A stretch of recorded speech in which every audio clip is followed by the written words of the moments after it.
तरीके से देखते हैं ये केंद्रीय मंत्री का जो बजट था, आज का भाषण था,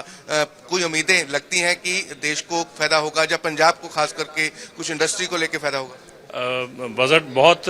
पॉजिटिव है और लॉन्ग विजन के साथ है और मुझे लगता है आने वाले समय में इससे बहुत ज़्यादा इंडस्ट्री को और आई वुड से पंजाब को फ़ायदा होने वाला है। ये जो बजट में छोटे छोटे कई फाइनर पॉइंट्स हैं जो कि बहुत ज़्यादा पेस सेट कर देंगे फॉर एमएसएमई सेक्टर, क्योंकि मैं एमएसएमई सेक्टर से हूँ तो उसके ऊपर मैं आपको ज़्यादा बता सकता हूँ। तो मुझे लगता है कि उस डायरेक्शन में बहुत ज़्यादा पॉजिटिविटी है और बहुत ज़्यादा गवर्नमेंट का फोकस भी है और आने वाले टाइम में जो ये हर साल इस प्रोग्रेसिव जो बजट्स आ रहे हैं एमएसएमई को लेके वो बहुत ज़्यादा बेनिफिशियल होने वाले हैं एमएसएमई सेक्टर को एंड कंट्री को भी, क्योंकि एमएसएमई सेक्टर एक ऐसा सेक्टर है जो बहुत ज़्यादा एम्प्लॉयमेंट जनरेट कर सकता है और अगर उसकी ग्रोथ होगी तो डेफिनेटली वो वेलबींग और वो सारे बेनिफिट्स सिटीजन्स को भी जाएंगे। एमएसएमई में जो छोटे उद्योगों को फायदा देने की बात की है, पर लॉन्ग विजन के साथ, तो लॉन्ग विजन में बात की जाए तो एम्प्लॉयमेंट जनरेशन तो होगी, तो इसके अलावा कुछ एक्स्ट्रा फायदे दिए गए हों? देखिए, अभी इन्होंने टीसीएस को रिड्यूस कर दिया है जिससे एमएसएमई सेक्टर के हाथ में और फंड्स आ जाएंगे। वैसे तो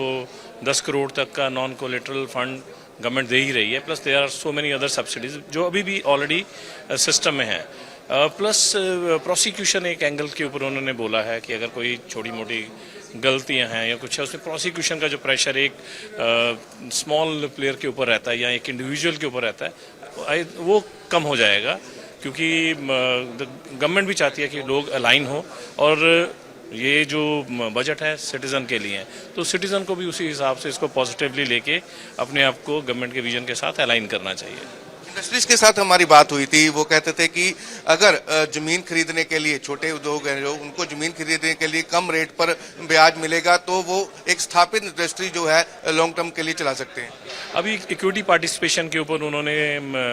रेज किया है कि इक्विटी पार्टिसिपेशन आएगी और जैसे मैंने नॉन कोलेटरल फंड्स किया और जो उन्होंने SEZs बना रहे हैं, I think that will help the industry कि जहाँ पर उनकी ये वाले जो पॉइंट है कि procurement of land for setting up industry वो भी ईज आउट होने वाला है। पंजाब की बात करें तो पंजाब के किसानों को बहुत उम्मीदें थी इस बजट से, लगता है कुछ किसानों को फायदा होगा? डेफिनेटली अपरेंटली किसानों के ऊपर उन्होंने बहुत ज़्यादा इस बजट में कवरेज नहीं दी है, लेकिन जो डायरेक्शन है और जो थॉट है तरीके से देखते हैं ये केंद्रीय मंत्री का जो बजट था, आज का भाषण था, कोई उम्मीदें लगती हैं कि देश को फायदा होगा या पंजाब को खास करके कुछ इंडस्ट्री को लेके फायदा होगा? बजट बहुत पॉजिटिव है और लॉन्ग विजन के साथ है और मुझे लगता है आने वाले समय में इससे बहुत ज़्यादा इंडस्ट्री को और आई वुड से पंजाब को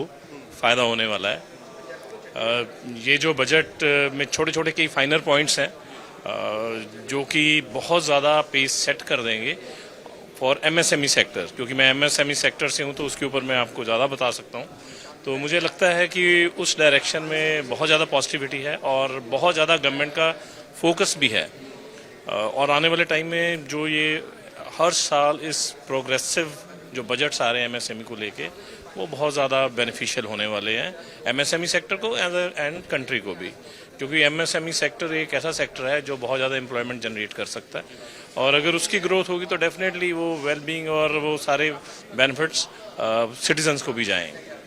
एमएसएमई में जो छोटे उद्योगों को फायदा देने की बात की है, पर लॉन्ग विजन के साथ, तो लॉन्ग विजन में बात की जाए तो एम्प्लॉयमेंट जनरेशन तो होगी, तो इसके अलावा कुछ एक्स्ट्रा फायदे दिए गए हों? देखिए, अभी इन्होंने टीसीएस को रिड्यूस कर दिया है जिससे एमएसएमई सेक्टर के हाथ में और फंड्स आ जाएंगे। वैसे तो 10 करोड़ तक का नॉन कोलेटरल फंड गवर्नमेंट दे ही रही है, plus there are so many other subsidies जो अभी भी ऑलरेडी सिस्टम में है। प्लस प्रोसिक्यूशन एक एंगल के ऊपर उन्होंने बोला है कि अगर कोई छोटी मोटी गलतियां हैं या कुछ है उसमें प्रोसिक्यूशन का जो प्रेशर एक स्मॉल प्लेयर के ऊपर रहता है या एक इंडिविजुअल के ऊपर रहता है वो कम हो जाएगा, क्योंकि गवर्नमेंट भी चाहती है कि लोग अलाइन हो और ये जो बजट है सिटीज़न के लिए है तो सिटीज़न को भी उसी हिसाब से इसको पॉजिटिवली लेके अपने आप को गवर्नमेंट के विजन के साथ अलाइन करना चाहिए। इंडस्ट्रीज के साथ हमारी बात हुई थी, वो कहते थे कि अगर जमीन खरीदने के लिए छोटे उद्योग हैं जो उनको जमीन खरीदने के लिए कम रेट पर ब्याज मिलेगा तो वो एक स्थापित इंडस्ट्री जो है लॉन्ग टर्म के लिए चला सकते हैं। अभी इक्विटी पार्टिसिपेशन के ऊपर उन्होंने रेज किया है कि इक्विटी पार्टिसिपेशन आएगी, और जैसे मैंने नॉन कोलेटरल फंड्स किया और जो उन्होंने SEZs बना रहे हैं, I think that will help the industry कि जहाँ पर उनकी ये वाले जो पॉइंट है कि procurement of land for setting up industry, वो भी ईज आउट होने वाला है। पंजाब की बात करें तो पंजाब के किसानों को बहुत उम्मीदें थी इस बजट से, लगता है कुछ किसानों को फायदा होगा? डेफिनेटली अपरेंटली किसानों के ऊपर उन्होंने बहुत ज़्यादा इस बजट में कवरेज नहीं दी है, लेकिन जो डायरेक्शन है और जो थॉट है। सर क्या नाम है आपका? मेरा नाम गुरमीत सिंह चावला, मैं डायरेक्टर मास्टर कैपिटल सर्विसेज हूँ, फाइनेंशियल सर्विसेज डील करते हैं। सर आपने 2 घंटे भाषण सुना निर्मला सीतारमण जी का, अगर पूरे बजट की ऑल ओवर बात की जाए तो कितना फायदा देखते हैं नौजवानों को लेकर, महिलाओं को लेकर, किसानी को लेकर, इंडस्ट्रीज को लेकर, कितना फायदा देखते हैं? देखो, बजट का जो फोकस है वो एक्सपेंडिचर पे है, लॉन्ग टर्म के लिए है, और उसमें एम्प्लॉयमेंट और एंटरप्रेन्योरशिप दोनों इन्वॉल्व है। उस लिहाज से तो इन्होंने काफ़ी नए एरियाज़ को भी टच किया जो पहले नहीं टच किए थे। है बजट एक्सपेक्टेड लाइंस पे ही है, थोड़ा सा नए एरिया जैसे खोले इन्होंने कि कोस्टल एरियाज़ में कोको का, कोकोनट का, कैशू का, वॉलनट्स का, इसका हम उत्पादन बढ़ाएं और एक्सपोर्ट बढ़ाएं, उसमें हेल्प करना है। कोकोनट में बहुत 3 मिलियन लोग, इसमें ऑलरेडी 30 मिलियन लोग इन्वॉल्व हैं, उनको हम कैसे और रोज़गार बेटर कर सकते हैं। ऐसे फिर मेडिकल टूरिज़म पे, स्पिरिचुअल टूरिज़म पे, अपने वाटरवेज़ के, कोस्टल वाटरवेज़ पे, रिवर को ज्वाइन करके वहाँ पे एंटरप्रेन्योरशिप कैसे बढ़ा सकते हैं, टूरिज़म कैसे बढ़ा सकते हैं, एडवेंचर टूरिज़म कैसे बढ़ा सकते हैं। फिर ट्रेनिंग एंड रीस्किलिंग पे काफ़ी फोकस किया है। ये सारे से हम क्या कर रहे हैं कि हमारे जो यूथ है उनको एम्प्लॉयमेंट मिलेगी, वो स्किल हो जाएंगे। आजकल पढ़ाई लिखाई से कुछ होता नहीं है, अगर आपको स्किल है, जैसे मेडिकल टूरिज्म के लिए स्किल देना पड़ेगा, उतने लोग भी चाहिए आपको जो हैंड कर सकते हैं। ऐसे ही अलग अलग फील्ड में स्किल्स की बात हो रही है। बहुत अच्छा स्टेप लिया है कि गर्ल्स नहीं सामने आ रही हैं पढ़ने के लिए, तो उनको डिस्ट्रिक्ट सेंटर में गर्ल हॉस्टल बनाना जरूरी हो गया। तो वो सारे स्टेप्स अच्छे हैं। खासकर फार्मा के लिए फंड आया है और एक टेक्सटाइल के लिए कुछ इम्प्रूवमेंट्स आए हैं जो पंजाब को हेल्प करेंगे, और पंजाब को एक स्पोर्ट्स गुड में भी हेल्प मिलेगा। और जो इंडस्ट्री जलंधर की इंडस्ट्री हमारी है, फार्मर्स को इनडायरेक्टली हेल्प मिलेगी। एक तो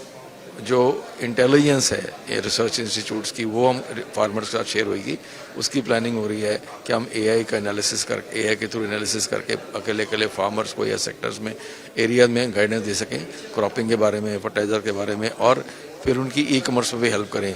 तो ये सारी चीज़ एक बड़ी गवर्नमेंट की तरफ से इनिशिएटिव आ रहा है, ये वेलकम है।